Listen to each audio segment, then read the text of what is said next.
Ça, c'est une tragédie. Sa petite sœur jette du sable dans la nourriture qu'il mange par pure méchanceté. Ce geste tragique va déclencher une tempête inimaginable dans cette maison. Le petit garçon fixe alors sa petite sœur avec colère. « Pourquoi as-tu mis du sable dans ma nourriture ?» C'est à ce moment-là que la mère de la petite fille entre en scène. Dans cette maison où deux femmes partagent le même mari, vivant sous le même toit, la tension est violente. Elle surgit comme un éclair, les yeux brûlants de colère. « N'ose pas toucher à mon enfant !» s'exclame-t-elle. « Qu'est-ce qu'elle t'a fait pour mériter ça ?» Le petit garçon, les lèvres tremblantes, répond avec fureur. « Elle a mis du sable dans ma nourriture. » Sa réponse ne fait qu'attiser la colère de la mère de la petite fille. Le petit garçon, paniqué, appelle sa mère au secours. « Maman! Maman !» Mais la mère de la petite fille réagit avec mépris. « Que va faire ta maman contre moi ?» lance-t-elle, sa voix résonnant comme un défi. La mère du petit garçon arrive finalement sur les lieux. « Qu'est-ce qui se passe maintenant ?» demande-t-elle, les sourcils froncés. Son fils s'empresse de raconter. « Elle a mis du sable dans ma nourriture. » La tension monte encore lorsque la mère du garçon confronte l'autre femme. Mais au lieu d'apaiser la situation, les échanges deviennent de plus en plus brutaux, marqués par des accusations et des insultes. « Pourquoi ton enfant a-t-elle gâché la nourriture de mon fils ?» demande-t-elle. « Tu veux frapper mon enfant, n'est-ce pas ?» rétorque la mère de la petite fille. Les voix montent, les émotions débordent, et la maison se transforme en un champ de bataille verbale. « Accrochez-vous, accrochez-vous, ce n'est que le début du chaos. Abonnez-vous maintenant. » Un voisin, alerté par la dispute, intervient finalement. « Non, non, vous ne devriez pas échanger des paroles comme ça, dit-il. » Mais ce qu'il apprend dans les minutes suivantes va le laisser stupéfait. Ces deux femmes partagent le même mari et vivent sous le même toit. Mais ce quotidien commun est un enfer pour toutes les deux. Une jalousie dévorante les consume chaque jour. Il interroge la petite fille sur l'action qu'elle a posée. La petite fille, dans un moment de sincérité, confesse « C'est ma maman qui m'a envoyé faire cela. » Le voisin, incrédule, répète « C'est ta maman qui t'a envoyé. » La mère de la petite fille, loin de nier, s'assume pleinement.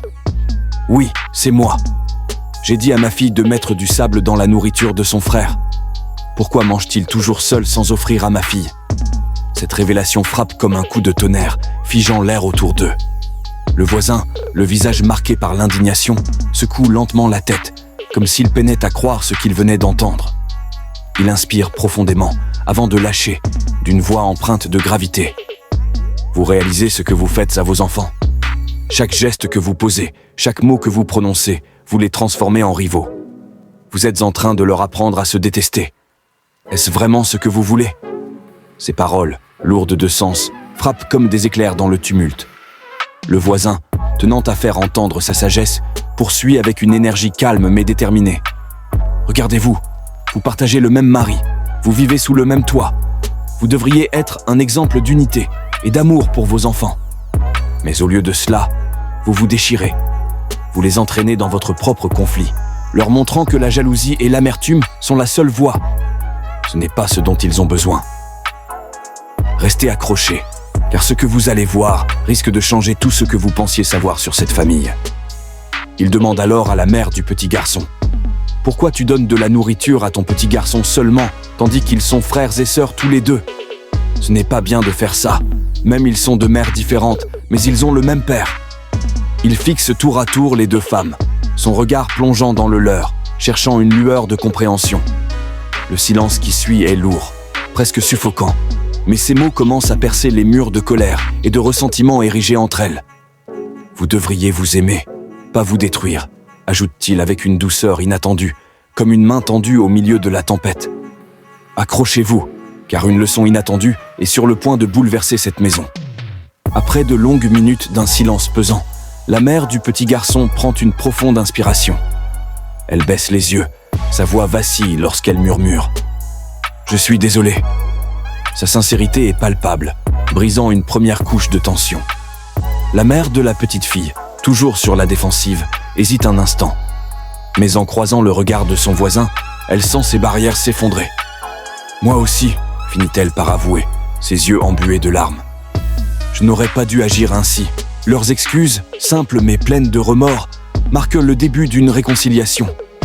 Le voisin, témoin de ce moment fragile mais prometteur, son visage chargé d'émotion.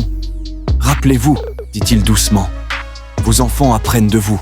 Soyez leur modèle pour qu'ils puissent grandir avec de bons exemples à suivre. » Ce rappel, empreint de sagesse, semble raviver une lueur d'espoir dans cette maison ravagée par la rivalité. Alors que les tensions s'apaisent peu à peu, une promesse est faite. « Junior, dit la mère de la petite fille avec une tendresse retrouvée, chaque fois que tu manges, appelle ta sœur. Mangez ensemble, comme une famille. » Une chaleur nouvelle s'installe dans cette maison, brisée, mais en voie de guérison. Mais au fond de chacun, une question persiste. Combien de temps cette trêve fragile pourra-t-elle durer? Ce que nous transmettons à nos enfants aujourd'hui façonnera leur avenir. En choisissant l'amour, la compassion et l'unité, nous leur offrons la force de construire des relations solides et harmonieuses. Mais en semant la rivalité et la haine, nous risquons de leur enseigner les mauvais chemins. Soyez le modèle de paix que vous voulez voir grandir en eux, car les enfants apprennent non seulement de ce que nous leur disons, mais surtout de ce que nous leur montrons. N'hésitez pas à me partager votre avis dans les commentaires, mes spectateurs.